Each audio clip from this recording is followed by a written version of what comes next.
Okay, we are live.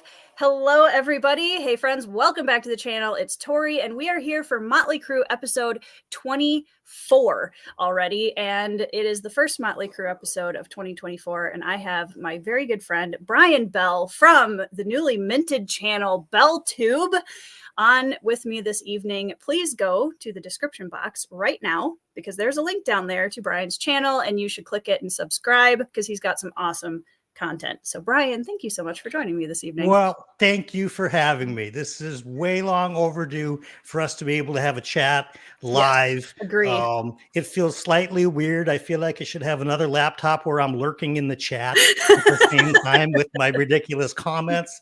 And then I would know what it feels like to get ridiculous comments on my well, we have Andrew's Wizardly Reads in the chat, so he's gonna, you know what, I don't feel bad. He's got you covered. Handled. Does pineapple go on pizza? Why not? Great icebreaker. Absolutely no on my end. Okay, well, we've already started a feud. That's right. We've been broadcasting for less than 120 seconds, and we're shots are going across the bow. Yep. I have some very big food hot takes apparently, according to the Twitterverse. So I am used to people being like, "Oh my gosh," when I talk about my food hot takes. Well, I thought maybe he was asking because my Discord name and my Twitch name was Senior Pineapple forever. Yep. So I thought, I don't know, maybe it had something to do with that. So where did Senior Pineapple come from? Because that was how I met you. I didn't know your name was Brian for months. Right. Okay. So this is the strangest story ever. I used to watch a lot of Twitch at my in my nightclub office at night while the parties were going on, and Thursday nights were our Latin night, and we would bring in basically an entire bilingual staff for Thursday nights. And some of the staff normally spoke both English and Spanish, some did not, particularly the barbacks. And one night I'm watching Twitch and it's asking me for my username, but I keep getting interrupted by these barbacks. First one comes up and says, boss, we're out of pineapple. And I'm like, 11:00 at night on a Thursday night. What would you like me to do about it? And about a half an hour later, another barback comes up. Hey, boss, we're out of pineapples. About another hour later, it's now about 12:30 at night, right? On a Thursday night, third guy comes up. We're out of pineapples. I finally stood up and I was like, I don't know who you guys think I am. Do you think I'm Senior Pineapple? And I was like, oh my God, that's my Twitch irony that is that now you are. I was like, oh my God, that is my new Twitch name. I sat back out of my desk and I was like, because it like this cursor was sitting and blinking. What is your username going to be? I was like, oh my God, I'm Senior Pineapple. I don't know. This is completely perfect. So if anyone needs pineapple, Brian is the guy to ask. Apparently. Sure. Well, yeah. if from 2004 to 2020, absolutely. I am your pineapple plug. I am the hookup if you need pineapples. Speaking of, I watched one of your videos today, and you were talking about 2024 plans, and one of the authors you mentioned is in the chat. Awesome. Hey John, how's it going? Let's see. Zin, fellow Beanie Barbarian. So we should probably let everyone know, for anyone who's clueless, there are a couple of barbarians in the chat right now, but how we even started talking and became friends, because it was long before you decided to finally grace us with your Booktube channel. When was that? April? Last year? Yeah. I don't remember. It was April, but the sign up was in March. So maybe technically we started talking in March, because we had a readathon in one of the Discords, and I was one of the team captains, and Brian signed up for my team. And I think we had a couple weeks before the readathon started where we were all just chatting and getting to know each other in the group, and it really became a little reading family that month, which was pretty awesome. It was so cool. And like, I had never been in a readathon before. Yeah. So, and I was really very new to Discord as well. So all of it for me was really, really new. And I didn't know anything about prompts. And so you need to find a book that's, over 500 pages. And I'm like, I don't know if I have a book under 500 pages, Fantasy problems. but I'll take a look. Yeah. So no, that was awesome. No, I got to meet amazing people that month. That was really cool. And that's why I was so happy when Chris Navo was the July captain. He was on our team back in April as well. So that was super cool. Yeah, Anitha. Yeah, absolutely. Anitha, fellow Beanie Barbarian for the Horde. Absolutely. She came through at the last minute. She warned us it would be a last minute deal, but she got across the finish line. Just like in a lot of games, the only life point that matters is the last one, right? That's as long as you get it in by 11:59. That works by me. Absolutely. But yeah, we had, so this was our, if you guys have seen this and aren't aware of the lore, this in the background of my videos, I started a project while we were doing the readathon where everybody could earn like stars and get their name on this axe whenever they would turn in a certain amount of points for the readathon. And everyone on the team got on the axe, and pretty much everybody has a star by their name, or at least one, if not two. And we ended up winning the readathon, which was super awesome. We did. So yeah. And we turned everybody else into the undead. That's right. They were swept away by the Horde. Exactly. Hey, Grufe, how's it going? Drew says, hey, Tori and Brian, in college, I was a barback when I had 2 broken wrists with casts on both arms. Yeah. Yikes. Barbacking's tough. I mean, people don't realize carrying giant bags of glass bottles around, ice, that, just all of that stuff. Barbacks are unsung heroes in all hospitality, restaurants, bars, doesn't matter. Yeah. You take the barbacks out and the whole place falls apart. So yeah. Yep, cool. I totally believe that. I used to, not as big of an establishment, but my parents used to own an ice cream shop in a tourist town, and I was one of the servers. And yeah, there's a lot that goes on behind the scenes that nobody ever sees. Like, there's so much to that. I once got a job when I was 16 at Bridgman's Ice Cream. That's the kind of ice cream we had. And I was the world's worst ice cream scoop boy in the history of the job. As a matter of fact, I only applied for the job because there was a pretty girl that worked there. And I was like, oh, maybe she doesn't go to my high school. I was like, she doesn't go to my high school. I'm never going to meet her. So maybe I'll go terribly scoop ice cream. Yeah. Well, whatever works. Yeah. It failed, but the effort was there. And we got an A for effort there. I think that the attempt was really what was important. That was a good effort. I can appreciate that. And I can still make a Lollapalooza, maybe. So, nice. My thing was, I was so tired of, we would have this huge line out the door because it wasn't a very big building and just down the street, and people would come in. And you'd have just, you're trying to cycle people through as fast as you can, so everybody's not standing out in the heat for 20 minutes. And people would come in and they'd be like, I want 8 milkshakes. Yeah. Really? Yeah. Right. Like, can I get you a cone, please? Right. Yeah. Or a bowl. Right? Yeah. Do you have to have a shake? There's a reason not a lot of nightclubs have blenders, because they don't want to get slowed down. Yeah. Oh, that really slows you down. And then everybody's just irritated because it's taking forever. Yeah. So that is a question I will ask you, Brian, since we're talking about ice cream. What is your ice cream of choice? I'm going to say chocolate chip is going to be my ice cream of choice. Okay. I don't know why. It might be a recency bias because I just bought some in the last couple of weeks. Bias. It is recency bias. I will somehow throw that into the mix, but I'm going to go with that. Yeah, it's definitely not vanilla. I like vanilla, but vanilla would be one of the last ice creams, if offered to me, that I would select. You'd pretty much have to be out of everything else.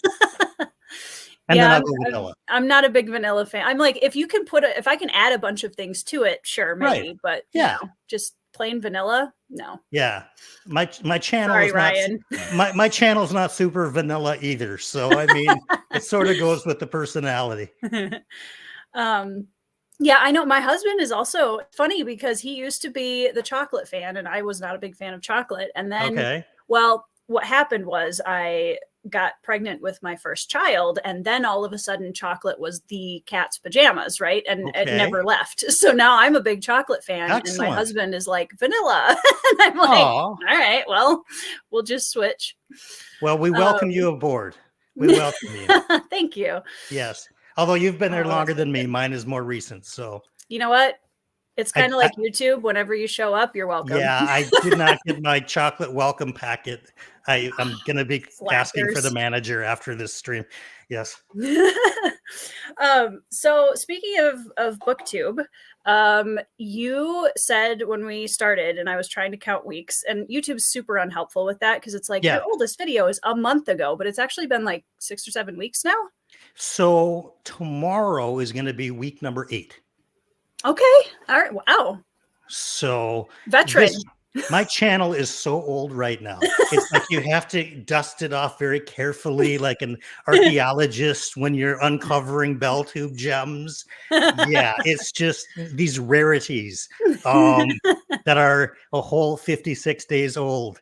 Well, I mean, for a channel that is super new and such a rarity, I mean, you are almost to 1,000 subscribers already, Brian. That's insane channel growth. That's amazing. Yeah, I mean, thank you. I saw this morning it clipped over 900 something, and I was like, but I don't have much context, right? Like, so I had never really paid much attention to how many viewers or how many followers or subscribers any particular YouTube channel, had. Mm-hmm. Yeah. I paid attention to Mike's because he was on that drive for 100,000 and he would talk about it, so I would only really his channel was I aware to even look, how many subscribers is percent. So when I started the channel, I have no idea, like 1,000 subscribers. I don't know. Maybe it take a year. Maybe it take 18 months, I think is the average, or I don't even know. But who knows? I mean, I put a lot of the immediate success of it really to you, because the day that I launched the channel, you put a tweet out that I launched the channel, and I probably picked up about 80 to 100 subscribers from that tweet. Yeah. And I think that matters, because when somebody else comes in, again, I think I'm kind of in the minority of people that if somebody has 1 subscriber, there's a different feeling than if they have 10,000 subscribers. For sure. And I think you giving me that initial boost gave other people that kind of same, oh, okay, people watch this guy. I'll watch this guy too, I suppose. Yeah. Well, but I mean, I totally agree that boosting each other really helps. But I also think that, when I boost somebody's channel, they're going to go and watch a video of yours. And then it's your job as the booktuber to, this guy's cool. I like his content. And I think that speaks volumes because, I might have sent people your direction, but your videos are definitely at a point where I love when your videos come up there. You have so fun, fresh ideas, and just your energy is awesome. And, that's something that I can't make that up. I can be like, go subscribe, but you're keeping them there. Well, thank you. I think part of it, honestly, is to just be your authentic self when you are doing, YouTube or really anything, but particularly this, because I don't know. I just think people can smell out if you're faking it. And I think if you play to your strengths, you're more likely to grow a community than if you're chasing after a particular community by doing what you think they want to hear. Nobody ever went on to YouTube saying, God, I wonder if I could find a guy in a disco outfit, talking about books, right? I mean, so I'll go chase that demographic, right? I was like, you know what? I'm going to just be me. Yeah. And then those people that kind of like the stuff that I do, they'll go out and tell their friends, and they'll help promote, and they'll watch videos, and Yeah. Well, I think that's such an important thing too. And I think a lot, some booktubers, I think kind of jump over that hurdle sooner than others. I mean, you certainly did before I did, because I in my early days of my channel, I was definitely stuck in that idea of, okay, I need to, you know, do this, and I need to have this kind of background. I need to, like, you know, look cute. I need to sound cute. and that was prior to me finding the adult fantasy kind of booktube sphere that we're in now. And I'm so grateful for it, because I wasn't fitting a lot of the molds that I was seeing. And when I came here, I felt like I could, you know, no pun intended, let my hair down a little bit, because it was just like, well, I'm not that person, but I'm this person, and that's okay.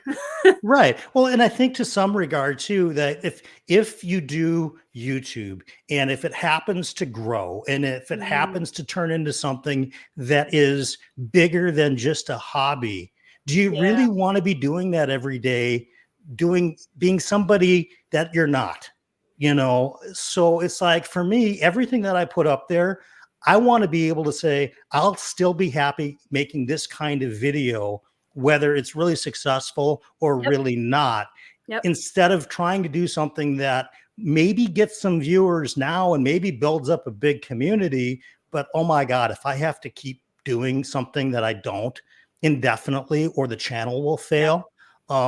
That's not why, you know, I don't think anybody signed up for this. So no, it's exhausting too. You get burned out so much faster, because for sure. Shad, for a second, I thought this said, I like cookies and cream and mango ice cream, as in like all together. And my brain was trying to like figure out it. I'm assuming that's not what you meant. But if it is, that cool. Let's see. Cherry Garcia, that's good. You know what, Grouffe, you're right. If you add a bunch of stuff to it, it's no longer vanilla. So I think I can just, vanilla ice cream isn't my favorite. My husband, lurking in the chat, he's out in the living room listening to me. Just vanilla over here. But he did throw in bean, so he does get a little bit of wiggle room there, because it's not just classy taste. That's right. That's right. Hey, Chris. Speaking of Chris Navo, your ears were probably burning. We were talking about you earlier. Grizzled booktube veteran. Oh my God, these last 56 days, you guys. It's like being in a bunker. It's like being in a bunker in World War I. It's just been, you know, the gas is going everywhere. It's just, Hey, Kay. So what has been, oh, hold on, Andrew. Oh yeah, this is a good point too. So like we were talking about Mike's book reviews earlier, and he had, I'm trying to remember if Wizard and I were on the same chat with him. I think so. I don't remember, Andrew. I'm sorry, you'll have to remind me. But yeah, those shout outs make a big difference. And I'm kind of playing catch up now, because the first like 1.5 to 2 years of my channel, I was just had no idea what I was doing. I was in the wrong community. So I feel like I really started in like June of 2022. Right. But we're going to get to that, Andrew. Don't worry. I'll circle back to that. Okay. Fair enough. Brian's a new subscriber. That's awesome. Awesome. Yeah. Again, link in the description. You guys should check out the channel. Awesome. If you want to see a photoshopped version of me in disco apparel, you should check out the BellTube Holiday Disco Special. That's right. Does the plant have a name, Brian? I feel like the plant deserves, he's getting a lot of attention over there. You know, I don't know. The plant, I'm going to call it Myron. I don't know why. Have you read Michael Sullivan's Ryeria Revelations? I have. Myron the monk. I don't remember Myron the monk. He's like he's the monk that was in the that lived in the, oh my gosh, not a convent. My brain's not, monastery. There we go. Oh yeah. And had never seen the world outside before. That was Myron. Yes.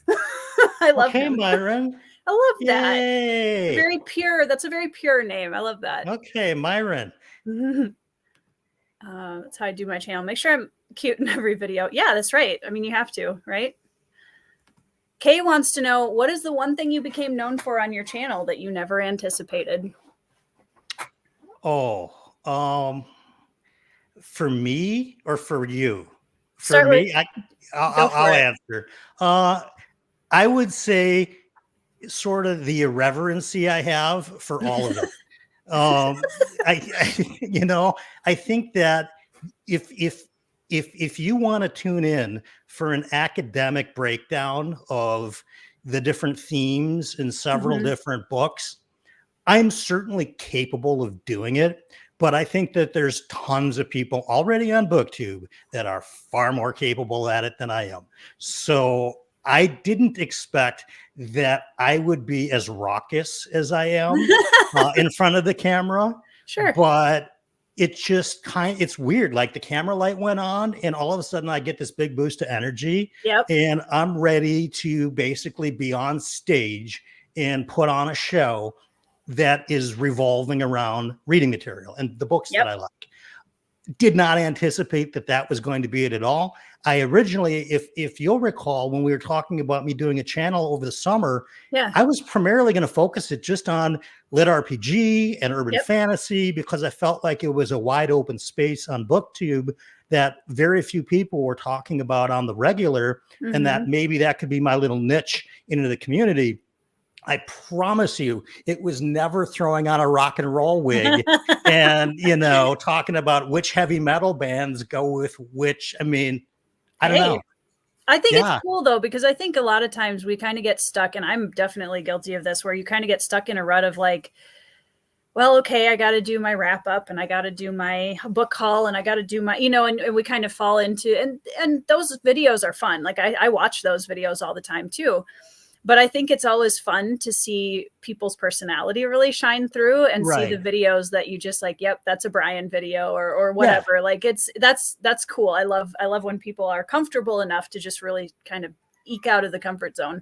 Yeah, I mean, and like I mentioned earlier, if I can't do that kind of stuff, I don't want to do this Mhm. because I think that there's plenty of other amazing people that people could tune into. I want to be the one that just does things in a very Brian kind of way. Yep. And you know what? It's funny because the channels that I subscribe to, I'm there for personality Yeah. more than anything else. Same. Um, even if we look at like Philip's channel, even though we could say yes, there's academia behind him in terms of his level of professionalism and his terms of just how he presents himself. I love that side of his personality. Mhm. That's what I'm there for. I know Yep. I'm going to learn something, and yes, there's education there, Yep. but I love the guy's, Yeah. professorial. You're the Well, English major. You tell me. uh, Yes. well, I mean, I think what's cool about that is I think it, regardless of the delivery, it's whether or not you can see the person's passion coming through. And I think, for Philip, he has a very academic Right. delivery, but man, you can tell he is so passionate about the books that he's Absolutely. talking about. And that's Yeah. regardless of how you're telling the world Right. about the books you're reading. It's, are Right. you passionate and excited about it? And, I I kind of went through a severe imposter syndrome stint last year where I was, man, I'm not smart enough to talk about books. Like, Right. I I mean, don't know how to say this in a way that sounds intelligent. I don't know. or Yeah, it's or a good book. you'll get somebody like Philip or AP on, right? And they have the perfect word Yes. placed in the perfect spot, in the perfect sentence that, as an author, maybe you'll spend 3 days coming up with that sentence to make it look right. Yet it Yep. just flies right off the top of their head. Yep. Yeah, I mean, that's a strength. Not everybody can do that, Yeah. but not everybody can discofy people. So, That's we right. all play to our Not talents. everyone can wear a beanie on their channel either. That's right. That is right. I almost wore one today, but I was like, nah, I maybe thought I was for I was maybe wondering if you were I gonna. was like, maybe for part two, I'll throw a beanie Yeah. on. Yeah. Yeah. Yeah. Well, and that was gonna be my answer to Kay too, because honestly, I was so excited when I got the Howler beanie because that's the original beanie, right? The OG beanie. And I wore it in a couple of videos and then I just liked it and it was winter, so I kept wearing it. And then I didn't have it on for a live stream like a month later. And several people in the chat were like, excuse me, where's the beanie? And I was like, it's on the shelf. Like, Right. what do you mean, where's the beanie? And the beanie has become such an iconic part of my channel. I'm like, well, I can never stop wearing beanies now. I think you should test it and just put the beanie under the earphones and just walk away from the camera for like, 10, 20 minutes on some day and just see if Beanie Cam, does it has its own channel. That'd be good. Andrew was one of the first people that yelled at me in the chat for not wearing a beanie. And I'm like, guys, I do want to prove that I have hair sometimes, Absolutely. Absolutely. I am actually hoping to get some of these rolled out as merch in this next year. So I'm very excited about that. That's awesome. This is the real secret, Kay. So I have very, very curly hair. And on the days it works, it's amazing. And on the days that it doesn't work, it's not a good look. So I love the beanies for that reason, because I can just, and it's fine. I have a nightly conversation with my hair saying, guys, don't leave me. We get along. We've been together for a long time. We got a good thing going here. I want to wake up tomorrow and see you right here, just on top of my head where you're supposed to be, not going down the shower drain. There's nothing good down there. I promise you guys. Let's see. Yeah, well, speaking of channel growth, too, Andrew Wizard just hit 5K, and yeah, that's awesome. He's probably, going to forget about our, little village down here now that he's in the upper echelons. But he probably will. I mean, just knowing him, he'll forget about the little people very quickly. Very quickly, yeah. Forget his roots. It is funny because I noticed in a lot of my videos recently that I sound out of breath when I'm talking to the camera. And I realized it's because I sit down and that camera turns on and I'm like, yeah. And all of a sudden when I'm talking, I kind of run out of breath at the end of my sentences. And I'm like, man, I'm really excited to talk about this stuff. It's really weird how that happens. I was watching in the editor something that I recorded yesterday, and there was a little clip where I thought I accidentally sped up the time of the clip because I was and I was like, holy shit, I really talk that fast? Oh my God. Yeah. Yep. Nope. Just got excited about something. Yeah, I did. Grufe says, Brian legit has some of the funniest jokes and bits on BookTube. I laugh a lot in the videos that you put out, and it's a fun time. I love it. Thank you. I've got one next week that I turned into a game show. So fun. Yeah, well, it was a weird deal. I had seen. You gotta sell it, Brian. Yeah. Yes, it was. I had seen some people doing like, what are the best books I've read, according to Goodreads, and I looked at that and I said, I think my list is going to be just like everybody else's. It's going to be Stormlight because that's like 4.99 on Goodreads or whatever. Yeah. So it's BellTube. Let's do something different. Let's look up what Goodreads thinks are the worst books that I've read. Nice. So that's the video that's coming out next Tuesday. And I made it into a game show, whether they're right or whether they're wrong. Okay. Nice. Yeah. Love that. Yeah. I love reading. I love reading reviews, period. Like, I just think it's some of the reviews I've come across are they're funny. Like, sometimes you just gotta laugh. You're like, all right, somebody really had something to say here. Right. Like they take their life's problems out on one book that just like, hey, you didn't like me. It's okay. It's okay. Just move on. Put step away from the keyboard. Yeah. Well, and I feel like I wanted to comment on this because I agree with some of the comments after this. Kay, the opposite seems to happen to me. The camera turns on, I become a deer in the headlights. And Andrew replied with, Kay has the voice of an angel. You could read IKEA product names and people would watch. 100% true. 100%. The first time I ever heard Kay on her channel, I was like, oh, I'd listen to her read the phone book. And then I dated myself because there's no such thing as phone books anymore. I still have one. I could probably use one instead of. I also live in rural Minnesota, so I feel like I'm, True. But I mean, older than my age. I wonder though, like if so many people got rid of landlines, is that why phone books disappeared? Maybe. I don't know. It's probably easier to just the internet. On the internet too. Yeah, Google. Yeah, you can Google it. I want to segue into the comment that Andrew left earlier, because for those of you that don't know, Brian decided to undertake a very ambitious and hopefully interesting month of reading here in January. Do you want to tell us about that and how it's going? Yeah. So to your point, when you've established a BookTube channel already, there are certain regular content videos that you're able to put out without having to think too much about it. So you're going to do, a monthly wrap up, or maybe you'll do a book haul, or, these kinds of things. Well, when you're new, no, there's no books to haul. I got to come up with stuff. So I was trying to think of what I wanted to do in January. And in the spirit of trying to be unique and different, I'll sit down and I'll write, what have I never seen anybody do before on BookTube? And I said, I've never seen anybody call or message other booktubers and say, what books did you think were so bad that you either DNF'd them or you put them down with little intent to go pick them back up anytime soon? And what if I turned that into my January TBR? All the discarded books of a bunch of booktubers that I watch religiously. And let's see if I can make some content out of that. But also, let's find out as an experiment, if I go to 7 booktubers, how many of them will have, how many opinions will I share that this was either not great or very mid or worth and putting down and coming back to maybe in a year or two, but not right now.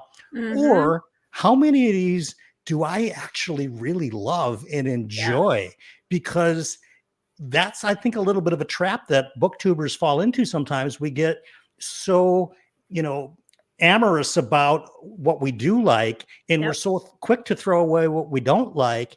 But there might be somebody out there for that book that somebody else DNF'd. And so that was really kind of my mentality in it. So one, do something that nobody's done on BookTube that I am aware of. If anybody else has done a DNF challenge from any other booktubers, I haven't seen it. 2, create some fun content for January because, hey, this is interesting. This is something different. And 3, disrupt my own TBR. So take a look at what I was all fired up to read. I mean, I was going to read Shogun. Mike's reading Shogun. You read Shogun last year. So I was all prepared to do it in January. I was going to do it right along with Mike. Nope. Now I'm reading Mike's Cast Off right now.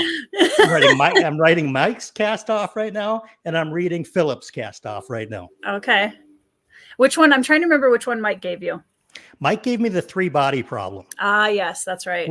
Which Chris Navo, I think, may have finished, but I think his comment was oof. Yeah. I've heard a lot. It's funny though, because I've heard a lot of really mixed. I mean, I think one of the things that's so interesting is I often enjoy reading a book that is very polarizing, where people either really love it or really hate it, because it's always interesting to figure out where you land. And I think it eliminates some of the hype problem when you run across books like that, because instead of everybody just, oh my gosh, that's the most amazing book you'll ever read in your life, which is like every, 5th book that they read. Right. But when these people really hated it, it's hard to know exactly where you're going to land in it. And that's kind of fun. But I appreciate something that you did, because how many years did you have to listen to the Greenbone saga be gushed over? I think you pushed it off almost intentionally, because you're like, you know what? Everybody's gushing over it. I'll get to it on Tory time. I'm going to do it when I want to do it. And of course you loved it. And the sections that maybe you didn't were minimal in the overall experience of it. But I mean, I think it's really, really easy to get, hooked into the book of the hype of the month club, so to speak, when it comes to books. So I was really glad that you did it, how you did it with Greenbone. And for me, for January, it's total chaos and disruption. If you would have told me any time before I met you or anybody in this chat that Brian Bell would ever be reading a book that was suggested to him by a technical medievalist. Okay. I didn't even know that's been a job for the last 500 years, but apparently it is. Yeah. That a medievalist would be getting me to read a book that was written before Lord of the Rings. And dare I say, I'm kind of liking this book. That's awesome. Yeah, I kind of spoil a little bit in my video next week because one of the Goodreads worst books that I've ever read, it's on there. And you got to figure if Philip can't finish this book, yeah, King of Kindness, he's kind of a long dead author. He's not going to DNF him, right? Yeah. Oh, that would be rude to this long dead author. I won't do that. Right. But yeah, Philip is the person that everyone wants to review their book because no matter what he thinks of it, he's going to be super nice to it, and that's lovely. Their use of grammar was exceptional. Yeah. The amount of nouns and verbs that I found in this immaculate collection of phrases and sentences. Yeah. That's a good impression. Yeah. You know what, Brian? That is a video that would be amazing. Don't start. I already have the April Fool's video planned. I love it. I'm so excited. So I'm not even talking about anything, but oh, that's awesome. If April Fool's was tomorrow, nobody in this chat or nobody that watches this corner of BookTube would be sad because I am predicting it to be the weirdest thing I've ever done, which probably makes it the best thing I've ever done. Yeah. That's awesome. Let's see. Andrew claims that he will never forget his friends. as he looks down from his castle in the clouds. Right. Does YouTube send a butler to your house, Andrew, when you get 5,000 subscribers, or do the subscribers themselves show up? Your army, your legion. Yeah. YouTube, instead of like a big plaque for 5,000 subscribers, they send you like a card. Very nice. It's like, the anniversaries where you get like certain like the wood and we're not quite to the silver and gold levels yet, but we'll get there. Yeah. Very good. Yeah. Excellent. Andrew wants to know, Brian, what is your favorite reading format? Ebook, hardcover, paperback, or audio? Okay, so this has changed. And it varies based on, of course, I'm going to make a simple question complicated because that's what I do. I think that when it comes to urban fantasy and it comes to especially lit RPG, audio only, unless for some reason the lit RPG found a narrator that does not have the unique voices for the amount of cast members that are on the page, because that happens a ton. And then I'll read that lit RPG on paper. But that aside, if we're talking about epic fantasy, dark fantasy, science fiction, definitely physical. It's changed. It used to be hardcover all the way until I dropped Words of Radiance on my face in bed. And then I said, okay, let's talk about these mass market. Let's talk about these trade paperbacks. This seems like maybe a better option for me. Long story short, from a filming and a booktube collecting type of a thing, the hardcovers, because they look great on the set. I love looking at my shelves. Prior to booktube, all of my books were in storage, so I never got to see them unless I went into my storage locker. Yep. But now I love seeing them. But from a simplicity of reading, mass market paperback, my eyes, after I turned 40, I can't read a mass market paperback at all. It's got to be trade paperback or hardcover. Yeah. And I'm a trade paperback, so I get that. So you get it. Yeah. And ebook if it's Gene Wolfe, because there's going to be at least one word on every single page that I don't know, and I need to push that word and have Kindle tell me what it is. What is this? I have no idea. And when I read his stuff, and Ben, I'll tell you this too, because he's a fan, he doesn't make up words. He just uses these really outdated, archaic words that nobody besides Webster has any idea what they mean. So, yeah. The old edition of Webster. You need a medievalist edition. Yeah. Right? Yeah. Yeah. I read so last year when I did the Shogun read along with Alan and Alex and Joanna and I'm missing somebody. I'm trying to remember who else was in there. I had that big hardcover edition of it, and I was like, you know what? Dang it, I'm gonna read this book because it's so cool. I want to be able to say that I can't, those, especially those really heavy hardcovers, I have issues with the joints in my thumbs. Yeah. And like, I had to just lay it on a pillow and kind of flip the pages. And yeah, I can't really do hardcovers. It's no joke, particularly either at the front of the book or when you get to the end of the book. That's when the most stress is on your hands. I've been a piano player since I was 7. So I'm really sensitive about knowing how the muscles, and your fingers and all of that. And yeah, hardcover is tough. My youngest niece has been converted into basically a total Kindle reader because it was driving her crazy. Just having these big epic books, cramp her hands. Oh yeah. Group A. So it took a concussion to dissuade you from hardcover. That's dedication. Yes, but I'm very litigious. So the lawsuit has been filed against Brandon Sanderson and his companies. He's got money to spare. This BellTube community will be taking down Brandon Sanderson for all they have. I was seriously injured in bed due to Brandon Sanderson's work. Yes, I need an attorney to have that billboard. Have you been seriously injured in a reading accident? I think you got a leg to stand on there. I think you should go for it. Nobody files frivolous lawsuits as fast as I can. So cool.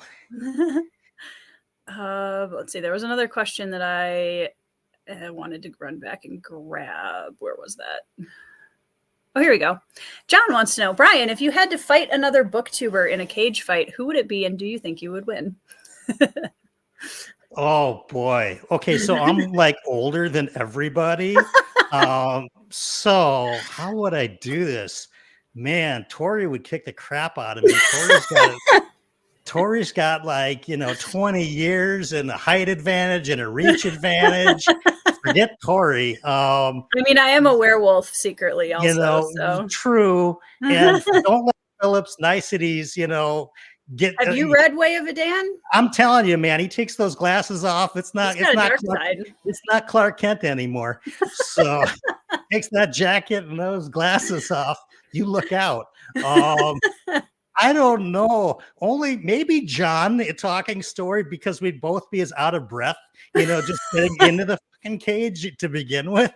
I think you guys would just end up like with an arm around each other's shoulders, palling up. I mean, really.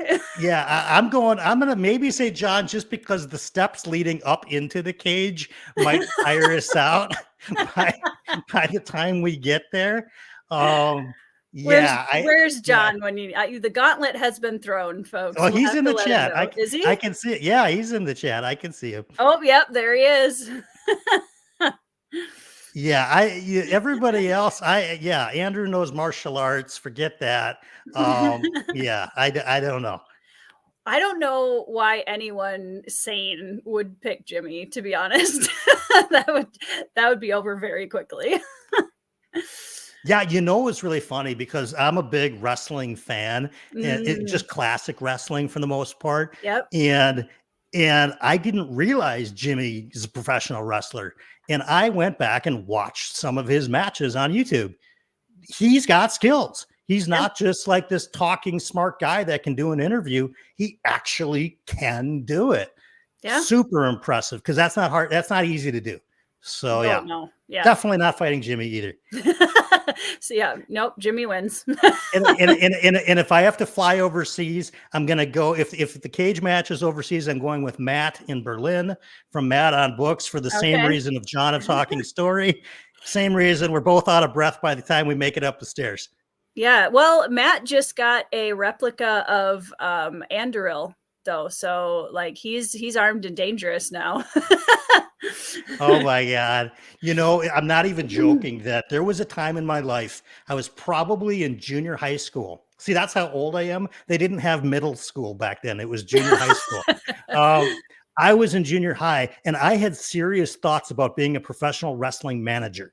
So Oh, to cool. never get in the ring other than to be the manager, Bobby the Brain Heenan was like my guy. I wanted to be like him. So yeah, maybe if Jimmy wants to bring me on as his manager, sure. Yeah, there you go. Perfect. The chatting with nuts manager. Yeah, exactly. Exactly. Yeah. I am out of that discussion. I have no idea. John, I'm 86 years old. You can ask my niece Ellie. She's in Great, the chat. Brian. I look effing amazing for 86. Are you kidding me? It's all those late night infomercial skin creams that I bought over the years. They actually work? Yeah, they Dang, do. I got to get on that. They do. They do. No, Yeah. I'm probably about the same age as John. I know I'm exactly like 9 months younger than Matt from Matt on Books. If that's any reference. Okay. Yeah, it's funny because everybody thinks I'm a lot younger than I am on BookTube, and I have lost count of the number of times that I make a offhanded comment about having 3 kids, and people are like, "What?" Yeah, how is that possible? Right? I don't know. Yeah. I mean, Ben and I got married when we were really young. I'd been 19 for 2 weeks when we got married, so like, oh we were my God, babies. Yeah. And I had my first child at 21. So like, yeah. but I mean, my mom was 22 when she had me. You Yep. know, my parents dated really young too, so I get Yep. that. When you know. That's Yeah. what we met in high school. We were high school sweethearts, and we got to college, and I was like, well, this is dumb. We should just get married because we're going to get married anyway. Why put it off, right? Right, Exactly. That's awesome. That's really cool. Chris, I feel this. I had to do the same thing. I had a pillow on my lap, and I just laid the hardcover on it and just very carefully flipped pages with my finger. I'm trying to, that's the one thing with trade paperbacks, and I'm sure you can relate to this too, Brian, is it depends on the trade paperback, because if you get a really nice floppy trade paperback, that's awesome. And it's really easy to read. If you get a stiff trade paperback, it's a pain in the butt.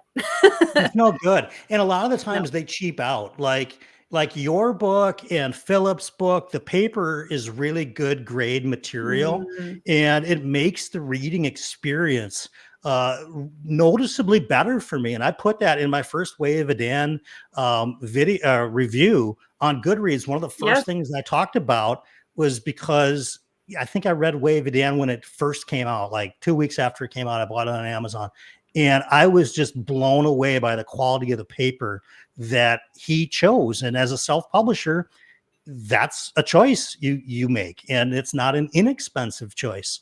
And I was just like, wow, this is really good stuff. Yeah. I am, Britton. I am going to be 33 in May. See you later, Andrew. Thanks for hanging out with us. Everybody goes. Hi, Andrew. I have fun in your palace in the clouds of the sky. Your room service, I'm told, will be there by midnight for your midnight buffet. Enjoy. Oh man, that is one thing that I really love about our sphere of BookTube is the fact that, for the most part, everybody's pretty grounded. Like I have friends with 100, 200 subscribers. The booktubers that have really big channels, for the most part, are all super nice and welcoming and want to have chats with people. And I really appreciate that everybody's just we're just here to talk about books and we don't care. Yeah. And I think in some regard, it's due to the genre. There's just a different kind of person that tends to read fantasy. We're all grounded and really weird. Yeah, but I mean, you get the kind of people that are into playing D&D, right? Those are generally kind of cool and welcoming, open people that are accepting of others in whatever walk of life, however they live or choose to live their life. People that generally sit around a D&D table don't care. They're just there to have fun with their friends. Yeah. And I think you find a ton of that in the fantasy genre. You get some of it, in my opinion, in the science fiction genre. It doesn't cross as much into sci-fi, at least for me so far, that I've seen. I don't know why. I think you get sometimes a little bit more serious.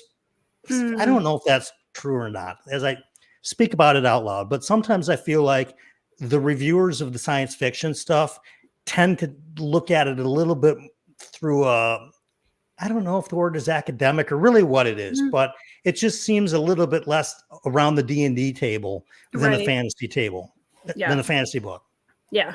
Yeah. I mean, I admittedly don't have a ton of experience in the sci-fi genre or booktube. I'm trying to kind of, I had a really lovely conversation with Jonathan from Words in Time recently, and he asked me to be completely out of the blue, reached out and asked me to be on his channel. And we had a video where we recorded, he did 3 science fiction books that surprised him this last year, and I did 3 fantasy books that surprised me last year. And it was a really fun conversation. We had a little bit of a talk about, you know, the difference between sci-fi and fantasy, both in community and just in the genres in general. And yeah, it was really fun. So I think part of it is, I don't know, maybe the fantasy people we're here just to make friends, and like, I don't know if that, like, I mean, it could be, yeah. But I also think that, and again, I like them pretty equal, but I think in general, fantasy readers tend to be more character first readers. Yeah. And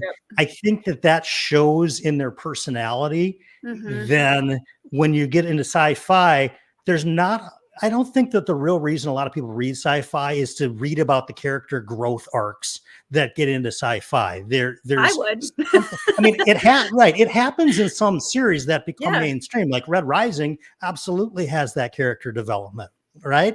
But it's not always there. No. So I think that maybe, I mean, I think that's why sci-fantasy has become such a big thing now, because, you know, it has that science element and that technology element and that futuristic element that we love about sci-fi, but we still get those really deep character arcs. Right. And I do credit Red Rising for bringing that kind of subgenre way more to the forefront. Not that it wasn't there before, for sure, but that's one of the things that has really made me hesitant about jumping full throttle into sci-fi, is just because I'm a character person, and I'm like, I don't really care how all of the technology works. I just want to know what is the dark backstory of your protagonist, and like, you know.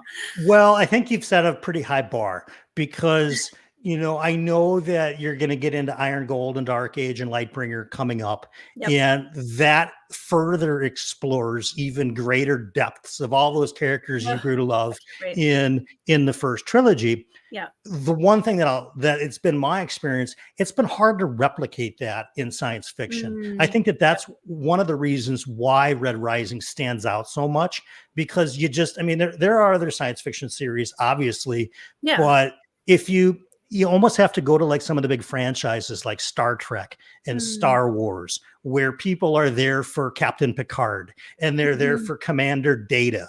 You know, the monster of the week isn't as important as, you know, what happens to Quark on DS9. Those are, you know, those are kinds of the things I think in the science fiction world that blend a bit more with that work a little bit better for fantasy readers, because they are more about characters.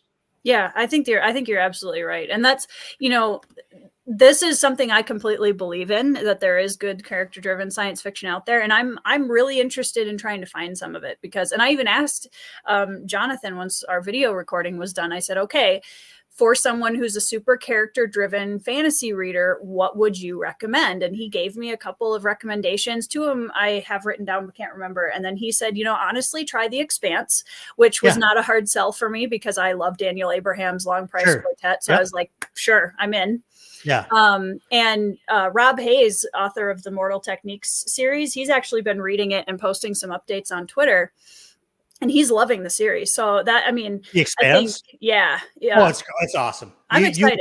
The Expanse is very much like Red Rising, where it's focused on characters. Yes, there's big, significant, you know, outer spacey things happening, but it's really more a story about the characters involved than about. Well, he said there's a Motley Crew in it, and I mean, there's absolutely I'm in. the crew of the spaceship, the Rocinante, doesn't get any more motley. So yeah, you'll like it. I love it. Yep. I mean, and you already know you like the author, so you're one of them. Yeah. I've yet to meet anybody that has read both The Expanse and the Long Price Quartet and didn't think the same of them. Okay. So they either liked them or they didn't like them, but not one or the other. Have you read Long Price Quartet? Nope, but it's on my list because Chris Naville won't stop talking to me about it. So Can I I have just to read it. change Yeah. my DNF to, oh, I DNF'd the Long Yeah, Price yeah, right. Quartet. You should read it in January. So Long Price Quartet, I tentatively have, I think, for April, maybe March, but most likely April. It depends when I do Shogun, and because I know that show is going to come out and everyone's going to be talking about the show, and I don't like spoilers at all. And I don't want to la la la la la la la while everyone's talking about Shogun. So I want to get to that sooner or later. Yeah. But Long Price Quartet, absolutely. And you know me, I read real quick. So 1,000 pages is Long Price Quartet. We'll rock that out in a month. No problem. Yeah. Yeah. I was really, I think, and I've said this before, but I think Long Price Quartet really showed me how much I've grown as a reader since starting BookTube, especially in the fantasy genre, because that is a series that I know 3 years ago I would have DNF'd. 100%. Interesting. 100%. Interesting. Because the way I was such an action, like Red Rising was my jam. Like I want action, I want big bold characters, and I want my heart ripped out on the first. You know what I mean? Like it was. Yeah. And I think I've really slow burn was not for you. No. Yeah. Yeah. And I think this last year or so, I've really expanded the type of stories that I am willing to immerse in and enjoy, because, and I have to give a lot of credit to Steven Erikson for being one of my first, he's not a, he's not the same pacing style as Red Rising either. And, knowing that it was okay to trust the author depending on the book, and it's okay to just settle in for the long haul and really take in the sights a little bit more. Now, if you're describing trees for 4 pages, Stephen King style. Yeah. Which is part of the reason I haven't read Lord of the Rings yet. I'm gonna do it. But I mean, they're not tremendously long books. I mean, when you take a look at the books that you've got on your TBR with the Red Rising series, I think Lightbringer is probably longer than any of the 3 Lord of the Rings books. I could be wrong, but I think I don't think you're going to get stuck in the Lord of the Rings at all. No. And I think, again, I'm a firm believer in the fact that you can read or come to books at the wrong time or the right time. Yeah. And I think I have not been ready to read Lord of the Rings yet. And I think now, that I've got a couple of series under my belt that really taught me to expand and just accept a book for what it is and not expect it to be something else. I think that I'm going to have a much better experience reading Lord of the Rings now than I would have 3 to 5 plus years ago. I think you're right. I mean, for me, I know that I look at reading way different today than I did 5 years ago. I look at it as an experience. That's why I like Book of the New Sun. It's why I like Piranesi. It's because it's why I'm liking, don't tell anybody. It's why I'm liking the Worm Ouroboros right now. You didn't hear from me. Thank you. Awesome. Yeah, but I like these kind of experiential reads. It doesn't have to just be this character did this and then they went here and then they talked to her and then they both went and did this. It can be descriptions of really bizarre things that don't really make sense, but it activates, at least in my mind, it activates a section of the brain that really only comes out when you're dreaming or when you're in a deep state of meditation or when you are imagining or brainstorming or whatever. It activates that part where a traditional normal story might not. So it's almost like if reading could be a drug in a way, some of those books kind of give you that kind of same vibe. So well, when you think about the kind of cathartic coma almost that we get, like when we finish a new favorite series and you just kind of sit there for a couple of days and you're just kind of hazy and you just want more than anything else to go back and do it again. That's happened to me twice that I can recall. Like I had to take 2 weeks off of reading.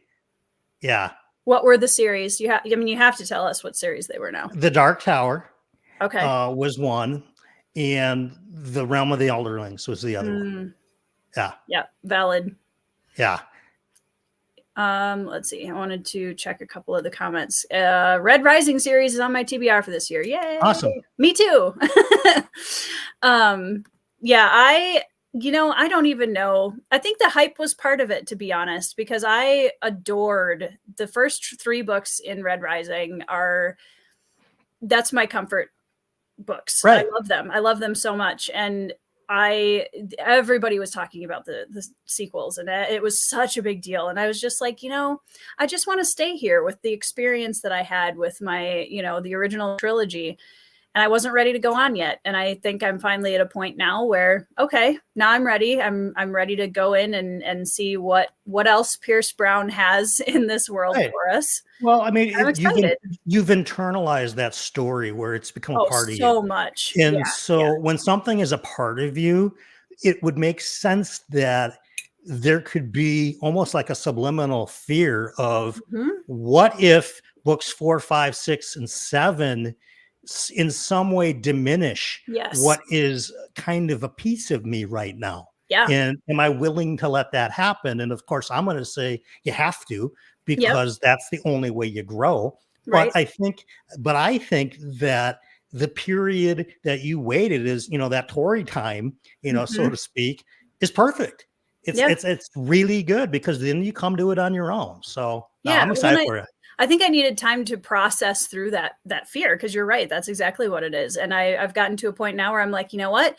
Nothing I read going forward in this series is going to change how I feel about the first 3 books. Nothing. That's the best way to look at it. Yeah. It's really the only way to look at it, because it's like if there's so many people that hate the Star Wars franchise now, and it's like it doesn't really wreck the episodes 4, 5, and 6, The Empire Strikes Back and Return of the Jedi, just because you don't like what Disney's doing on Disney Plus right now. Those 3 original movies still are very important in significant ways, like to millions of people, like Red Rising trilogy is for you. So yeah. Cool. Totally agree. I'm a massive fan of Qui-Gon Jinn, who was not in the original 3, but he was my Star Wars character. I loved him. He just, he grew up at a different time. So I did. I watched the original 3 films with my parents. I can't remember how old I was. And when you're that age, especially when you are already predisposed to enjoy fantasy stories. Yeah. I just sponged it all. Like, I was just, wow, like everything was so cool. And I'll give you a Tory Talks exclusive. I saw Star Wars. My mom and dad took me to it the weekend it was released in the theaters. That's so cool. I was probably 7 or 8 years old, and I bawled my eyes out in the Creature Cantina when they went to go find Han Solo in the bar, because I was so scared of all the aliens. I thought they were all monsters. I was unconsolably screaming, and get me out of this movie theater. Tears were just everywhere.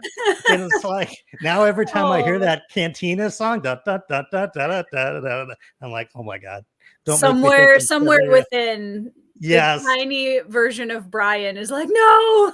I remember, and I am not a crier by nature. I don't know if I've cried more than once or twice in my entire adult life, which is, I would not recommend. It's not healthy, but I clearly recall crying during Star Wars. Oh my God. That was a Tory Talks exclusive. Nostalgia vibes there. Yes, absolutely. Qui-Gon is just an iconic. He's just awesome. I mean, I was kind of a fan of Darth Maul too, but we won't unpack that right now. Right. Well, honestly, okay, to be perfectly honest though, it's because Darth Maul had double red lightsabers. I mean, come on. Right. They were like, well, how can we beat Darth Vader's one lightsaber? I don't know. Let's just give him another. Can you imagine that writer's room? I don't know. What about another one? Give him 2. What if he had 2?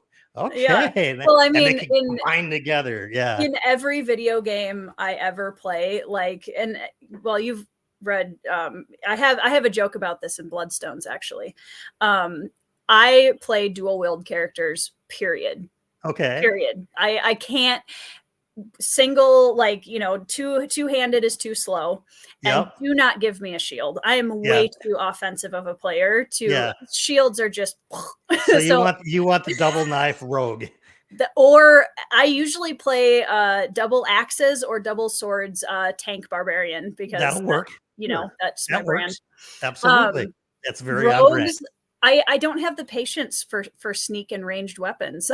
I just don't. Like, That's I'm the awesome. one whose health is like the highest in the group, Right. and I can get right in the face of whatever we're up against and just survive for Yeah. like ages. You'll be there for like campaign 2 when the whole party's dead, and you'll Yep. be like, And all I'm of a just sudden, standing in the rubble. Tori's barbarians back at the inn looking Yep. for a new adventure group to go on.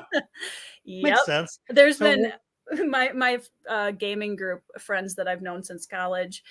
We were playing Elder Scrolls Online for a while a few years ago, and I remember at one point during a boss fight, one of them was just like, "How are you still alive?" Comes Right? over my microphone. I'm like, "Health." Right. I put all my points in con. Yeah. Yep. Yeah, Darth Maul was a pretty cool design for sure. There was Sun Eater. Have you read? You've read parts of or all Yeah. of? So I have read the first 2 books, Okay. and Demon in White is the very first book I'm reading after I get through the January DNF challenge. Okay. So, That's your and it was, reward. yeah, exactly. But that's almost kind of a TBR breaker in and of itself, because it took me 2 weeks to get through Howling Dark, which is book 2 of the Sun Eater. And I'm a pretty quick reader, but his prose is pretty dense, and Sure. there's not a lot of stuff in there that's filler. Sure. And if you don't really engage it like with your mind and actively read the story, you're missing stuff. Right. It's probably not story critical what you're missing, but you are missing stuff. So I had to slow the reading down a little bit. And I know that book 3, which is Demon in White, is the longest book in the series. So we'll see what happens with February. And that's kind of why I'm thinking Long Price Quartet for almost like early spring. Yep. Because if I throw in Demon in White and then go back to back with Shogun, and That's then a yet, lot. and then right, and then at least still have some other books to talk about on channel. Because if it's, hey guys, I read 1 book this month, and today I'm going to dress up like a samurai because it happens to be Shogun. And if you think I'm not doing that, everybody, you haven't been paying attention. Better be doing that. Yeah. I'll be disappointed if outfits may have already been ordered in I don't even own the book, but I have the BellTube outfit for it. Yeah, if you can't have fun with it, don't start. Yeah. Yeah. That'll be the one that I put my audio sync off with the visual sync and do it all in subtitles. Nice. Love that. Yeah. Yeah, I'm excited for the series, the TV series to come out. And Shogun was absolutely in my top 4 reads of the year last year. And that's one of those books where I had kind of a catharsis moment afterwards, where I was just, wow, like this is just, I've never read anything like this, Just master work. It's almost it gotta really be like is. going to a museum and seeing, a Da Vinci, or going to see, Michelangelo, a sculptor, or something like that. When you can just recognize greatness for what it is, especially if you read a lot of books. Yeah. Because there's what we all consider, oh, it's great, it was a 5-star review, it's great. But then there's stuff that is so elevated above the genre that it doesn't make a difference. 6-star reads. Right, because that elusive 6-star, which lives, oh my God, that's what they gave Andrew. Not only did they give Andrew a cloud palace, they give him the 6 stars on his door. His door has man. 6 stars. Oh my God. Yeah. Zen. Did someone say Sun Eater? Yeah. Right. Zen exactly. I don't think there's a person on this planet who is going to be happier than Zen the day that I start Empire of Silence. I don't think that's possible. Yeah. Do you know what's interesting is I think, I don't know, I'm probably really, really wrong here, but I think in parts of Howling Dark, you may read, your TBR is too long. I was going to say you may pick up a Gene Wolfe book afterwards, but maybe not, because there's sections of Howling Dark that the author Christopher Rocchio has specifically modeled after pieces of that book. So, but he's done it in a super accessible way. So Okay. you might go, oh, and I'll tell you, after you read the book, after you read book 2, Howling Dark, I'll tell you, hey, remember when the main character did this? That was inspired from events in this book. Did that section of the book intrigue you, or did you hate it? And if you're like, oh, I thought that was really cool, I'll say, well, It's funny. I feel like there's so many people in my sphere now who are like aghast at the fact that I hate Gene Wolfe so much. That sounds mean. Like, I don't mean to say it as a person. Yeah. Guys. So like, everybody calm down.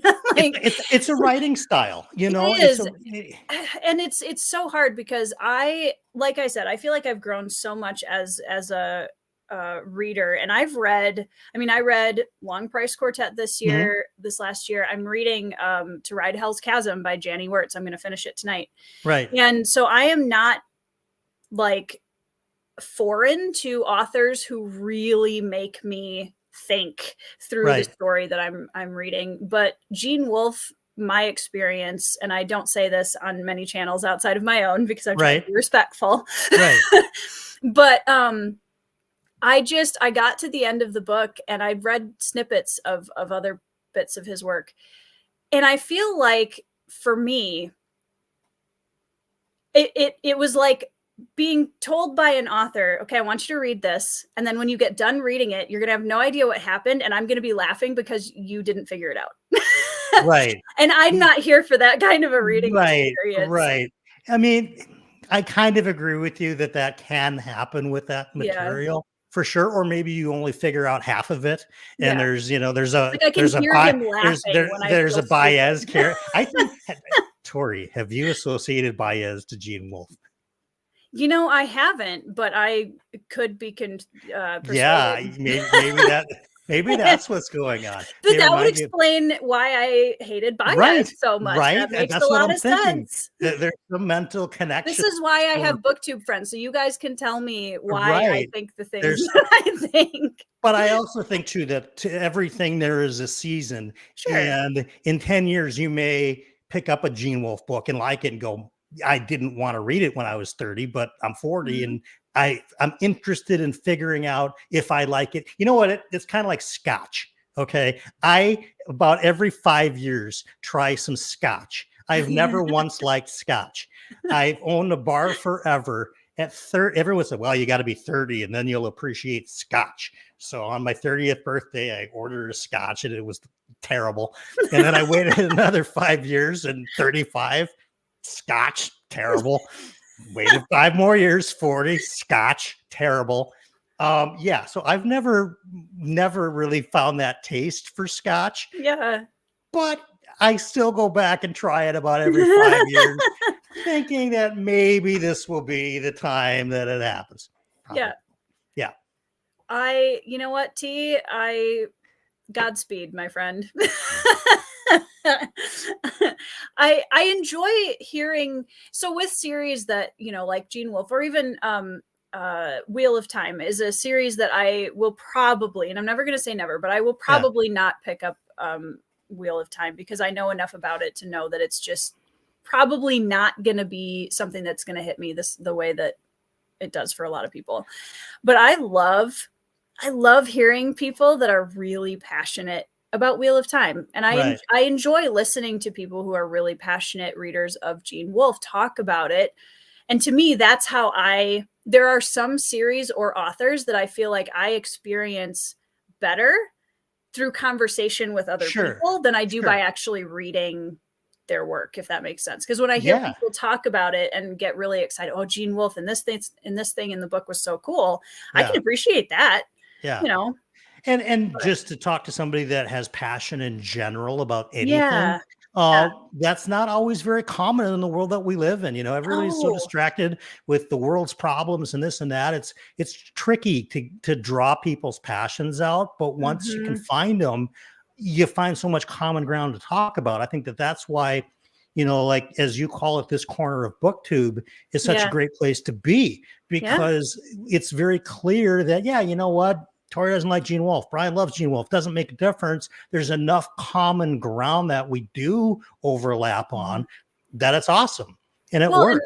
I may really dislike the Gene Wolfe books that I have, tried, but I can't imagine in a world where I'd be like, Brian, I can't believe that you would enjoy. Right. Like, well, that's just not your personality. I don't feel the need to do that. I'm like, that's so cool that you like Gene Wolfe. I don't understand it at all, but that's awesome. Right. Well, I mean, first of all, I'm weird, so you can always throw that in there. It's the pot calling the kettle black, Brian. Well, but that's right. I mean, knowing your reading tastes, I think you're making a good call not reading The Wheel of Time. I read The Wheel of Time in 2021. I picked it up January 1st and didn't stop till the last week of April. I read the whole thing start to finish. And I just know you as a reader. That series is not for you. Yeah. The Robert Jordan does things in his pacing is just, forget the slog, because we all know about the slog, and I have my own thoughts on the slog. And if Wheel of Time works for you as a series, I think the slog's an important part, because you're going on an adventure through misery, like these characters that we're reading are going on an adventure. So we're taking part in that. But I think that outside of the slog, there's very little that I believe, just knowing the books that you gush over and knowing the books that didn't sort of land for you as much, I think it would be a tremendous waste of time. The books are way too long. Yeah. You'd be better served. Your gut's right on it. Well, I think, and you're, this as well. Like, there's so many amazing fantasy series out there. And the thing that's different here is, we talk about all the time where we go to a group of normal readers outside the fantasy genre. And for them, a short book is like 180 to 100 pages. For us, a short book is 300, 400 pages. Like, wow, that's a nice afternoon, Right. And so to commit to series where each book is 6, 7, 8, 900 plus pages. Right. I mean, that's a significant time investment. Yeah. I mean, I think the shortest book in Wheel of Time is Path of Daggers, and I think it's 260,000 words. That's the short one. Okay. And I remember going through it, looking online, going, what are the word counts? And there was this graph of the Wheel of Time, because I wanted to know like I said, I don't really buy like books before I read them. I finish a book and then I go buy the next one. So I had no idea really, what the next size of that Wheel of Time book was. Then you find out, oh, this one's 500,000 words. Oh, this one's 485,000 words. Yeah. It's. Bloodstones was about 150,000 words, and I can't, for the life of me, figure out how on earth an author can keep track of all of the things happening in a book that size. I'm copious just like, notes. I think that's how Brandon Sanderson was able to aptly finish that series, is because Jordan took such crazy notes and kept such crazy notes throughout that whole, deal. But yeah, I mean, I don't know. I will never be an author. I wish I could. It's outside of my skill set. I don't have the wordsmithing skills to do it. I can tell great stories. Never, Brian. Here's what I thought I could do. I have the mind to come up with the story. What I don't have is the English talent to create the words on the page to tell it in the form of literature. So if I was ever going to write a book, it would need to be with another person that a co-written, hey, Philip, hey, Tori, here's the idea. You get full writing credit. Okay. But this is the story as I see it. You put the words together that are gripping and turn it into artwork that my monosyllable, words written at the 6th grade level, can't you never know. It's probably not as bad as you think it is. I think it's bad. I don't know. But like, I think the creativity is there. And when I think about Sure. stories, and I've read enough that I know, and again, I come up with weird ideas all the time for the Yeah. channel. To put them in book form would be fun to me. Yeah. But again, it's just mostly, I don't want to write something that a 7th grade English teacher would look at and flunk, because grammatically it's just. So I mentioned my college English professors in my acknowledgments, 3 out of the 4 of them. Yeah. The 4th one we're not going to talk about. Okay. But the other 3 just Okay. Fair. left a huge impact on me positively during college, and they were so incredibly supportive. And I was the weird English major who just was obsessed with fantasy, like, and they Very were cool. also lovely about it. And I am sending each of them a copy of it. Very cool. And I'm like, I hope guys don't look too closely, please. Like, you know, these are, one of my professors in college was like one of the world's leading experts on Charles Dickens. He's a brilliant man, just a brilliant man. And he taught grammar, and bless him, if anyone could have taught me grammar, it would have been Dr. Hannah. And I tried. Yeah. Like, I have to tell you though, like, I think they're going to have such a sense of pride just in receiving your book. I don't think anyone's picking it apart. I think if again, I think when they look at their role as your professor and your role as a student who now is a published author with books that get legitimately good reviews, I think there's going to be a lot of pride in their hearts when they look at this, because all of us, no matter what we do for a living, sometimes wonder, am I making an impact? You know, is anything I'm doing, does it matter? You know? And I think that when a professor, particularly of English, someone that you looked up to, physically holds something that you created that was largely due to their influence on you. Yeah. Wow. I think you're making their day just holding the book, regardless of what it says. Oh, I promise, promise. Yeah, I remember all 3 of them with great fondness in the classes that I took with them. So I put them in the acknowledgments, and I reached out to them. And I graduated college like 10 years ago now, and I sent them all emails, and I said, hey, I don't know if you remember me, but I published a book, and it was, you know, the story that was the predecessor to Bloodstones was now going to be the sequel series. I mean, my teacher, Angie Johnson, who was my creative writing professor, she sat in her house on a bed with me, and as I sprawled out all the papers and all the maps and all the things, and let me just ramble about this story idea that I had. And she was so attentive and was asking these great questions. And I've never forgotten that, ever. I've never forgotten her, like, just encouragement of, this is, like, keep going. This is amazing. And at the time, you know, I was just starting to gain my feet with writing fantasy, and I needed, as you said, the Tori time. There's a reason why there was 10 years between that and publishing Bloodstones. I needed that time. But yeah, they inspired me very much in college and were super amazing. So yeah, that's awesome. I think that's very, very, very cool. I'd love to have, you know, that would be a cool live stream actually someday, is to see if I could get one of them on the channel to talk to me about creative writing or something. That would be really fun. We could get some of my professors, but they're probably dead. Shout out to Brian's professors. Rip professors. And I'll tell you how old I am. When I graduated college, we didn't have the internet yet. So we legit had to go to the library for everything. So yeah. That, you know, I think there's been something lost, that we don't have to do that as much anymore. You know, probably, but I went to school at Madison, so we get the same weather that we get here, and schlepping to the library in, 3 feet of snow was not great, So, yeah, I can see that. Yeah.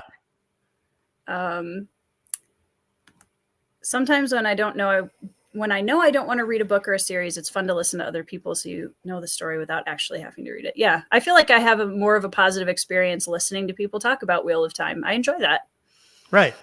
Yeah, and there's so much minutia in it that if you're not a fan, Yeah. This is a phenomena that I have noticed as well, Michael. 300-page book takes me 2 nights. 900-page book takes me 3 weeks. I don't get it. I feel that. I totally get that. It's weird. That happens to me too. I wonder if there's something psychological about it where we look as fantasy readers at a 300-page book as something that we're going to blast through, and our mind is kind of prepped for it. Yep. But a 900-page book, right, settle in. Right, exactly. Well, I'll cut a chunk out of this today, and I'll cut a chunk out of this one tomorrow. Yeah. I bet you that's what it is. So I guess maybe what we do is we should look at it as 300-page books and get it done in 6 days. One of the things I've learned that has really helped me, and I learned this through reading the Stormlight Archive, actually, was I break it down into 100 pages. So when I'm reading a really long book, I say, okay, page 1 to 100. That's the only part of the book that's it. That's the only part of the book that exists until I get to page 100. Then there's 100 to 200. And I just take it in like 100-page chunks. And Way that better. Helps a lot. And it actually speeds me up with the longer books as well. So yeah, totally agree. I'm all about, I say it in my videos all the time. I am very much about chunking things down into manageable tasks. Same. Hey, Epic, how's it going? T says, I get that, Brian. I have so many ideas, but I've never wanted to be a writer. But at the same time, I don't trust other people with my stories. That means you're a writer, T. Yeah. When you don't trust other people with your ideas of stories, that's a pretty good sign. I'll teach you all about non-disclosure agreements, T. There you go. Go talk to Brian. Yeah.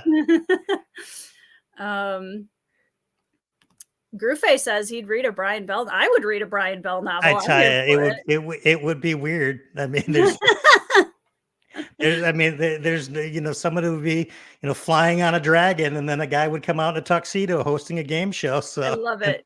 Yeah. Kind of crossing classic fantasy with a little bit of a dungeon crawler Carl vibe, maybe. Absolutely. Yeah. Why not? I'm here for that.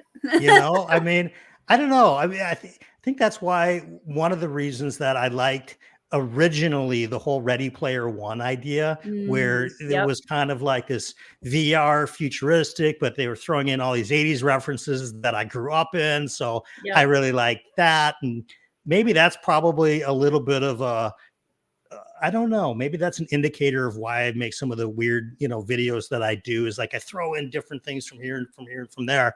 But yeah. And I bring that author up because I mentioned him in my worst book that Goodreads thinks are terrible. So you'll find out all about Ernie Klein next Tuesday. Oh man, I'm excited. Yeah, it was when I did my I kind of took that approach with my most disappointing reads of the year last year. And I was like, all right, if I'm going to do this, because I've never wanted to just make a most disappointing reads of the year and just, shred things. Yeah. There are books that I really want to shred, don't get me wrong, but I try really hard not to do a lot of that on the channel. I'm honest. I try to be as honest as I can. Like, yep, nope, this really didn't work for me. But I was like, well, how about if I do a most disappointing reads of 2023 and why you should read them? Yeah, love that title. That was an amazing title. Because out of every book you ever read, even if I think of the worst, like some of my most like disliked books ever, I can sit here and be like, okay, if you had to make a short list of things that you thought were well done or things that you liked, that you would have liked the book if there was more of X, that can be helpful sometimes. And it helps to articulate that, because then I think it helps you separate what exactly it was that you didn't like or jive with in the book. Yeah. And I'm glad you brought that one up, because I remember saying when I talked to Tori, I have to tell her that was my favorite title that you did all last year, because it was a compelling title. And I like the fact that you don't just shred books, because your audience would change. You would start to pick up the Tori, the Tori Talks audience would be basically negative people that are looking for someone else negative to grow the negativity. And there's enough of that outside of this space. And I get really passionate about things, and I can rant with the best of them. My husband always loves my book rants because he gets the not BookTube version of my book. Right. So when I read Last Argument of Kings, Ben can tell you it was a time. Yeah. Yeah. But you're right. I mean, there's a different audience. And if I did Tori rants instead of Tori talks, Right. my channel would probably be bigger than it is now. Yeah. But honestly, well, it probably that would audience, yeah, you don't want them. You know, it's I just don't want that. it invites toxicity into your life. Right. I don't want And that. as we know, as creative people, sometimes it's hard to separate when you turn off the camera and when you read a comment or whatever. I'm pretty bulletproof at this point, literally and figuratively, because I've heard everything that could possibly be said negative about me from, running a bar for as long as that I did. It's happened, but I know that some of that, it's easy to say water off a duck's back, but sometimes it's not. And if your entire audience is toxic, it would bleed into your own life too. 100%. And so you're not going to find me ranting ridiculously on books, except for one. And I will be doing the worst book ever written video sometime in 2020. Love it. Well, I'm getting it all out on one video. It's one book, and that'll be that. Yeah. I do have I have a rant video on my channel, and it's not hard to find. I ranted about A Court of Thorns and Roses, and I will continue to do so. No shame to anybody who loves those books. You can read what you want, but I have so many things to say.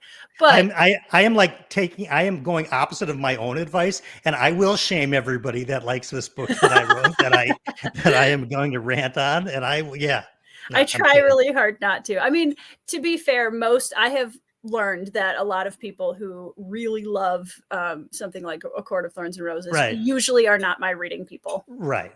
You know, and that's fine. But one of the things I love that you do on your channel that I think is just a cool idea. And there were so many times in the past where I was like, I want to put something in my videos that's just like a little positive affirmation quote or something, but I was always kind of a chicken to do it. And then I love that you have at the end of your videos, the one for the road, where you give us a little bit of, it's a little piece of life wisdom or a thought or an encouragement. And I love that you do that on your videos. I think it's awesome. Thank you. It's important to me to do it. And I think a lot of it comes, I'm sorry. Oh my God, my ex-girlfriend is calling me. Weird. That's strange.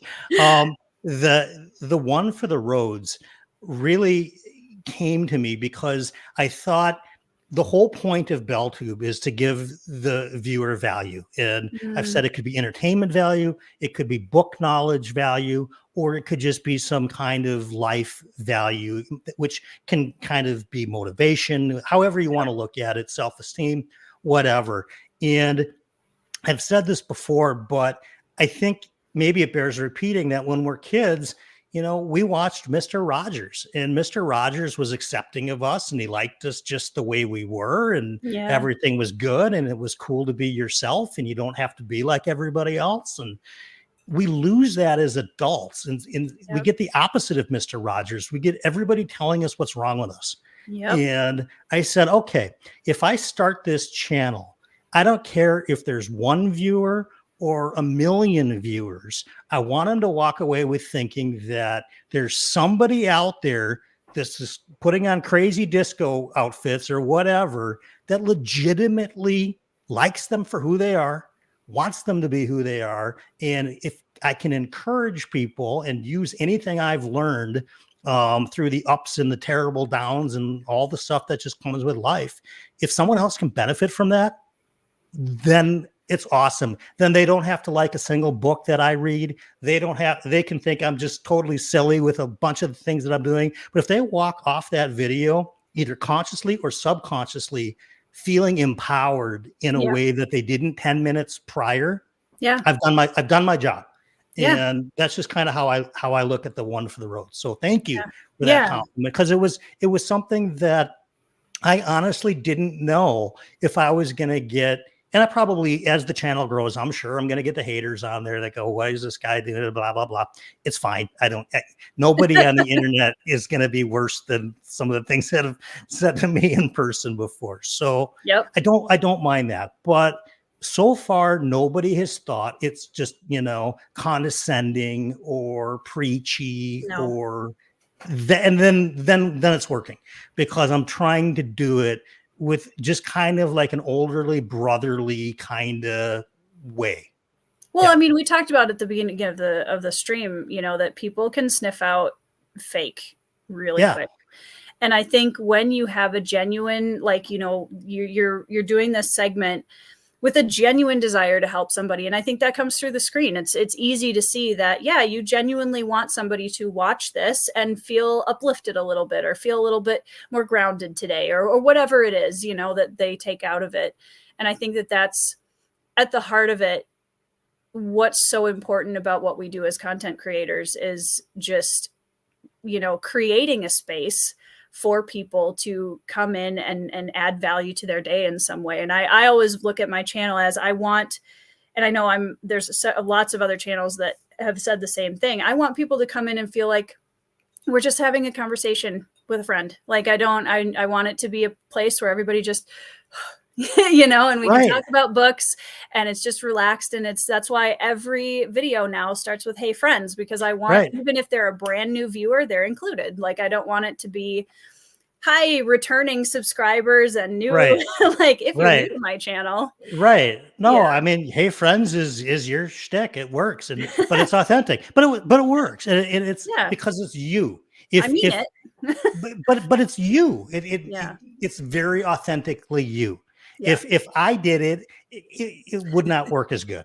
But if I did one for the roads, I wouldn't be able to give that kind of sagely mentor advice that you so aptly give on your channel. It's like, you know, I mean, like I said, there's people on BookTube that are wiser than me. Look no further than AP or Philip or all of that.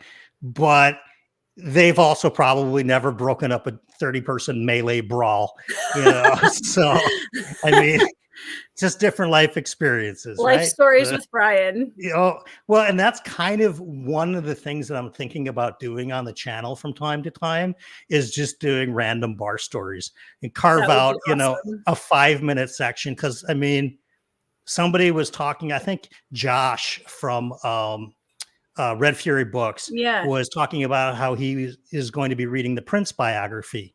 And I was like, God, maybe I should come on a channel and talk about the time Prince gave me 20 mirrors. And I was like, that would be an interesting story. Yeah, it would. Yeah. So yeah, there's things to talk about. I love the idea of bar stories. I think you should really do that. And Prince and mirrors, which I'm not sure is a bar story. Maybe it is. Prince gave me 20 mirrors once. So. That's really cool. Yeah. It's funny because I think as you know, whether it comes just from video one or as you kind of grow, finding your voice and what your comfort zone is will then translate to your audience. Because I think I didn't have the same devoted audience that I do now, because I didn't know what my comfort zone was. I didn't know how to make myself comfortable on my channel. And now that I do, you know, I think a lot of people, now I can share that with other people. Now I can say, okay, I've made this comfortable space and I'd like to share it with you, as opposed to, I don't know. Well, but I think part of that too, though, is that it took you those couple years to find the right place on YouTube. I mean, for the 100 million channels there are, or whatever, anybody with a Gmail account basically has a YouTube account. So for however many channels there are, it took you, you know, 2 years, but in the big scheme of things, 2 years isn't all that long. It's not that long. You could have been, you know, mired in, well, you probably would have quit if you wouldn't have found a better spot than you were at. Because it would have been too toxic and just not your vibe. Well, it took me a couple of years to realize, okay, I don't have to wear like a flowery dress with lipstick and have tinkle lights in my background. Like, you know, and there are some amazing booktubers that are exactly that. But that's who they are, as opposed to, I was like, I just want to wear black and talk about dark fantasy. Like, I don't, you know. No, but I think that makes sense. And in however you're going to present the material, the best for you is what you should wear. That's why I wear what I wear on I love camera. the BellTube outfits. I'm always like, all right, what's he going to be wearing today? Right? I mean, it could be costumes. It could be a dress shirt. It could be a suit. And the one that's coming up on Tuesday, I'm wearing basically a suit and tie, because I get into a different mindset Yeah. when I'm presenting what I'm presenting, when I'm dressed for how I want to present it. And the way that your channel works, it's so cozy and comfortable and welcoming. It would be weird if you showed up in some formal attire, right? It wouldn't be the right That's why when I did my vibe. book awards, I was like, okay, everybody's showing up in their suits and dressing up for their book awards. All right, look at I love your jacket, by the way. What is the Tori's version? Well, it's a leather jacket, you know? That like, jacket rocked. I loved that I jacket. love that jacket. I saw that and I was like, where is she behind that one? That's a beautiful jacket. So. I went to a vintage and thrift clothing market up in the Twin Cities with one of my girlfriends, like, I don't even know, that was like a year ago, maybe. And she's so funny because shopping is so much fun with her because we have the complete opposite style. She is like the pastels and the 1950s housewife, and she looks amazing in it, right? And I'm like the black boots and the, you know, the vest and the pinstripe black jacket and all this kind of stuff. And so the minute she sees anything leather anywhere, she's like, Tori, you got to try this on. And she came through this little booth and she brought out this jacket and she's like, you got to try this on. And I was like, oh my gosh, do I have to? Can I just buy it? No, it looks awesome on you. It's weird that I look at jackets, but again, bar business, when the coat check person goes to the bathroom or no shows work or whatever, guess who has to be the coat check girl? Me.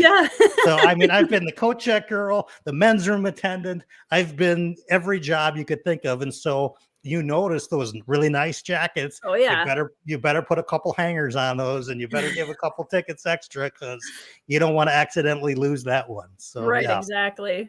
I love Lantern has a great opening. Welcome to the abyss of words and joy, Book Sapiens. I love that. Exactly.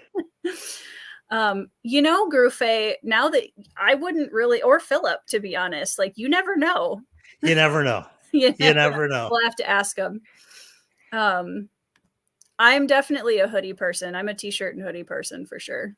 I tried filming once in a hoodie, and I was looking at, I've got one of those cameras that you can see yourself as you're filming it. Yeah. And I'm looking at it, and I could tell I sucked. I was not doing BellTube. It was something else, but it wasn't BellTube. It was Brian sitting on the. It was Brian sitting on the couch complaining about the Vikings. It was not BellTube.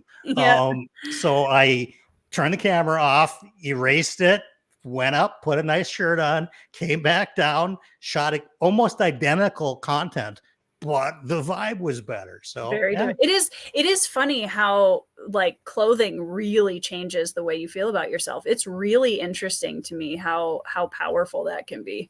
Yeah. Watch. We're going to see Philip come on in a tank, big hole on one side, a cheese whiz stain on the other side. I can't even imagine that. Yeah. Lots of hoodie lovers in the comment. Love to see it. I'll be wearing a hoodie tonight. Yeah. Many of us thought it was all Twinkle Lights until we found Mike. Yeah, Mike definitely is not a Twinkle Lights booktuber for sure. No, he could definitely be. Not. I mean, he can do whatever he wants now. I mean, he's got the street. He's BookTube royalty now. Yeah, I mean, he can do whatever he wants. The guy is move over, Murphy Napier. Well, I mean, I'll tell you one thing. You know what Mike has down better than anybody is consistency. The guy knows how to make content, and he makes compelling content that people still tune in. He doesn't phone it in at all, but he's the lunch pail guy. He packs his lunch and he goes to work, and there's a reason he has 100,000 subscribers. He puts in the work to do it, no doubt about it. Love his channel a ton. Yeah, same. I'm also a big fan of Mike's channel. And also, as Murphy's, like, I love Murphy. So I was just teasing her. So I would appreciate that. I have had zero interaction with Murphy. I've had zero interaction with Alan. I've had zero interaction with Jimmy Nuts. But I am a week from today. I'm going to be on Matt on Books channel, and he's put together the crew of me, Matt, Alan, and Jimmy for some Nice. kind of random chat I Matt's love it. doing. I love it. So yeah, that ought to be something interesting. Is that like a Yeah. Friends on Books? Yeah, that's what he's done. I think Yeah, you've been yeah, on yeah. that before. That's gonna be Yeah. a fun. I think you and Alan and Jimmy will. I think will get along really well. Very cool. Yeah, Yeah, very cool. But Jimmy's very easy to talk to, and Alan. I mean, Alan has a lot to say, so you'll be yeah, fine. well, it was interesting because I jumped into Alan's live stream. He was playing Dark Souls Yeah, yep. on live stream, and I jumped in on that, and I was just like, "Hey, just introducing myself, whatever." But you know, it's like like I said, I kind of started off with these readathons, and whoever was in the readathons is who I became friends with. And since those guys were not part of it, I really didn't know who they were. Yeah. Yep. Yeah. That's the fun part about networking is there's so many cool people to meet. You'll never run out. Absolutely. Absolutely. So, well, we've been talking for almost 2 hours, Brian. Oh my gosh. For the first time in a while, I have a guest who's on the same time zone as me, which is weird because usually awesome? I'm used to you being an hour ahead of me. Yeah. But I want to first of all just thank you so much for joining me this evening for a chat. And it's so much fun when I can talk to somebody that I know, and it's just it's so relaxed and it's a great time. So thanks for joining me. Well, thanks for having your channel. I watch everything that you put out. Thank you. I when I see that you drop a video, there's you know, it's interesting. I will watch the entirety of your video because I don't want to miss anything. And I wish I could do that with everybody. Same. It's virtually impossible when you're following 40 different booktubers. There's not enough, and you have a full-time job. There's not enough hours in the day. And absolutely, it drives me crazy to think that I would have to scrub through friends' videos and pick out the highlights. But you have been beyond a friend to me. You were, you know, such a welcoming team coach. You threw out that initial tweet when BellTube came out. All of a sudden I had 100 subscribers. I legit didn't know if it would take me a year to get 100 subscribers. So trust me, I value your friendship and I value what you do for this community way beyond the 2 hours that we've talked tonight. And I think it's just really the first of many, many years of awesome friendship and conversation. I sincerely hope so, because I agree. I think sometimes you are lucky enough to meet people that you just jive with immediately, and I definitely feel like, I mean, you and several of our Beanie Barbarian teammates, it started on such a good note with that readathon in terms of our team was so tight knit and so welcoming, and it was like it was a little family so quickly, and that hasn't changed, and I really appreciate you guys, and I really appreciate the friendship that you've shown, and I think it's cool that when we have these channels and we meet audience and other booktubers, the common ground is so easy to find, and I think that's one of the reasons, like we talked about earlier, that it's such a solid friendship so quickly. Definitely. I mean, all of that said, okay, once I get to 5,000 subscribers and I get my cloud castle, like Andrew, we're done. We're done. I mean, okay, noted. I mean, so I have 2 weeks. you have like, I'm gonna need like 43 days. Another 8 weeks. If it's any consolation, I will be throwing stuff down on Andrew. So. Well, you'll get to that point and I'll say, hey, Brian, can you have me on your channel? Throw me a bone here. Right. Yeah. I sincerely doubt that will ever be the case.